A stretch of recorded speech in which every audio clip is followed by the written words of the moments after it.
I hope you'll remember this. I am here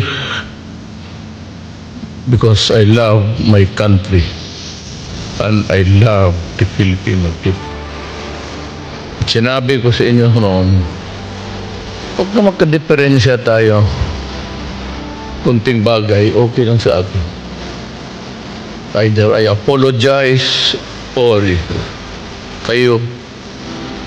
Pero sabi ko, huwag lang ang bayan. Kasi pag bayan na, wala na tayong pinag-usapan